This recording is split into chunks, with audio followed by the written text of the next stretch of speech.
Yeah, I'm Dave. I'm just going to be talking about observations of metotsunamis today. I do modelling as well in my PhD.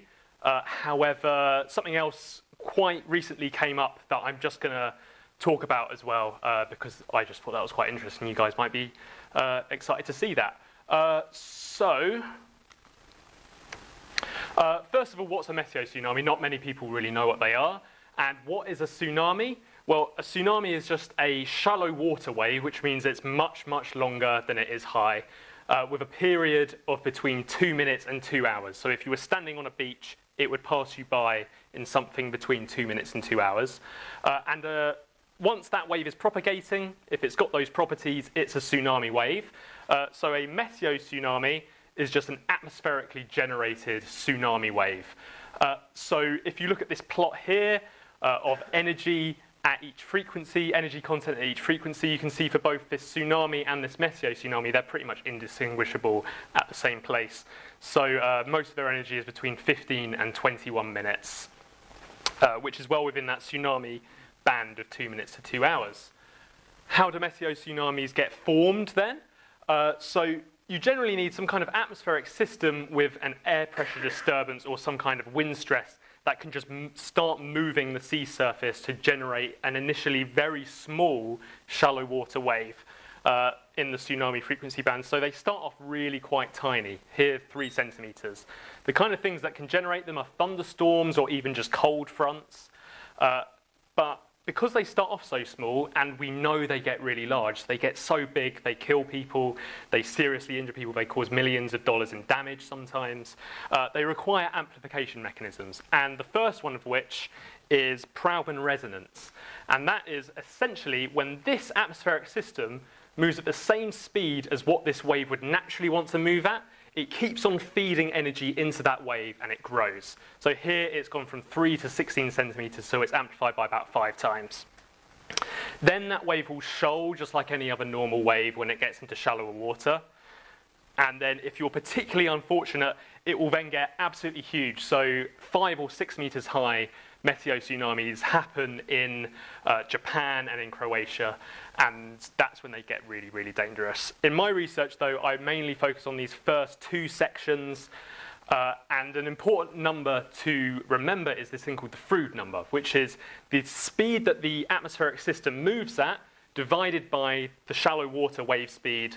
And you want that number to be around 1 for Proudman resonance to happen, or a general rule of thumb is between 0.9 and 1.1. So what I'm talking about today mainly is a metotsunami that happened in the English Channel. So just to familiarise ourselves with the region that I'm talking about in terms of water depth and stuff like that, we've got the UK here, Newhaven, which is kind of where Brighton is, and then we've got Boulogne-sur-Mer, Le Touquet, Dieppe, and Le Havre. And really, the important thing to take away from this is that everything that we're talking about here is less than about 80 meters deep, and it's fairly flat from the southwest to the northeast. But because we're talking about tsunami waves, we can very easily calculate what speed those waves are going to be at, because it's only really dependent on water depth.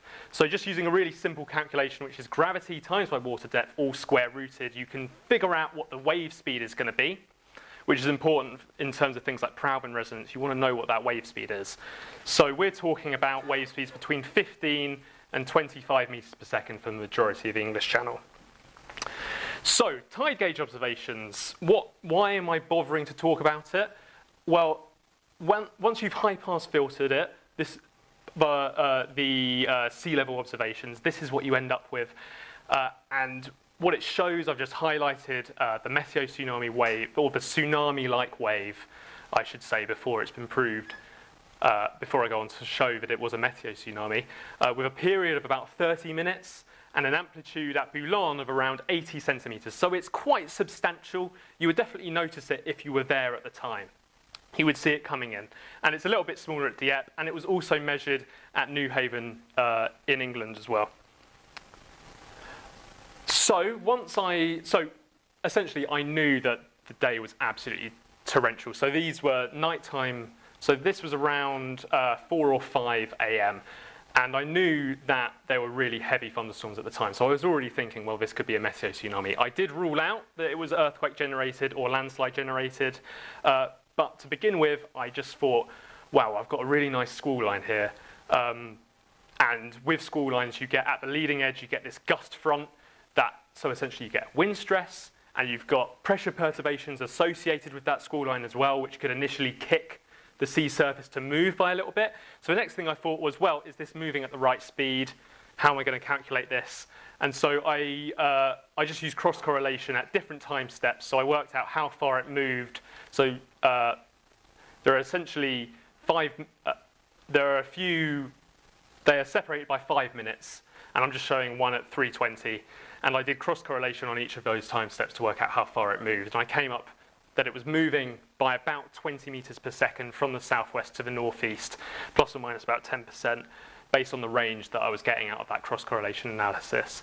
But are they moving at the right speed in the right place? Well, going back, thinking about the Froude number, I took 90 meters per second because the wind above it, so the mid-tropospheric wind speed was at most about 20 meters per second. So I thought, well, a little bit lower down, there's going to be friction and stuff like that. So I'll just take the mid-lower bound of what my cross-correlation analysis said.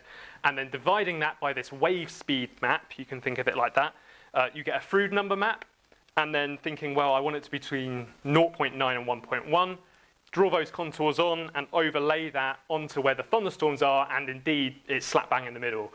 So they're moving at the right speed in the right place for Proudman resonance to occur. So essentially that signals that a wave could grow due to Proudman resonance based on just these observations, which is good from the, well, could this be a meteo-tsunami's perspective?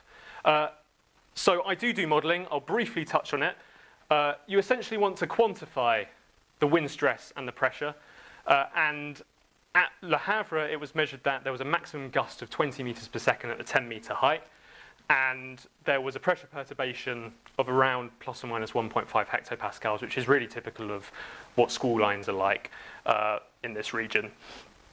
And I then went on to model it. I'm not going to really talk about that, but it was a numerical model just solving the 2D shallow water equations. And the red line is the model, and the blue line is the observations, and they match up fairly well. What do I mean by matching up fairly well?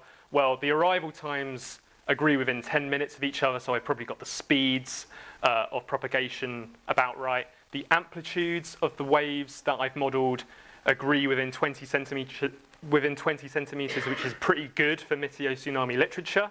And the phases of the waves agree pretty well as well. So what that means is I've probably got the shape of the forcing I've applied pretty much correct.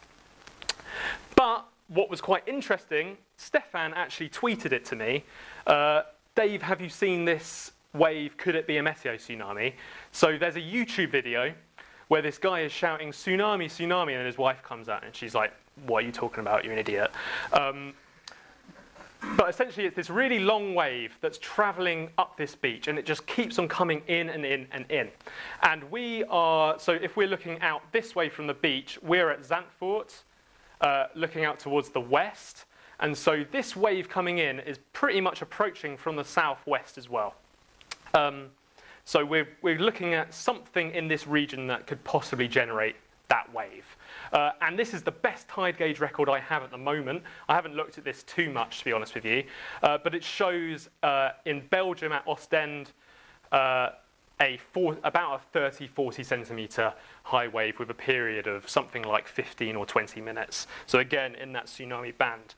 But doing all that analysis again with the squall line and Froude number and things like that, essentially there was a squall line with, so this squall line was moving in approximately this direction in the sort of region that Proudman resonance could occur, again indicated by being in between these black lines. So I thought that was fairly interesting. But the one that happened on the 23rd of June last year in France was measured, or it was measured to be larger than this one by about so it's about 2 times larger. So this one was about 80 centimeters. This one was about 40 centimeters. No one cared about this one, and I was trying to figure out why. And it was the same date as Brexit, which might have made an impact, a small impact, but there was absolutely nothing about it. Nobody mentioned it. Nothing came up about it whatsoever. This one, everyone noticed it. The Lad Bible reported on it. But what's interesting about this is that just a few days afterwards, so on June the 2nd, 4 or 5 days after, it had got 4,300 shares. So people were talking about it on social media and things like that. And there was a controversial YouTube video. So that YouTube video was quite controversial, but it got over 1 million views. So people knew it happened. It sparked some great scientific debate.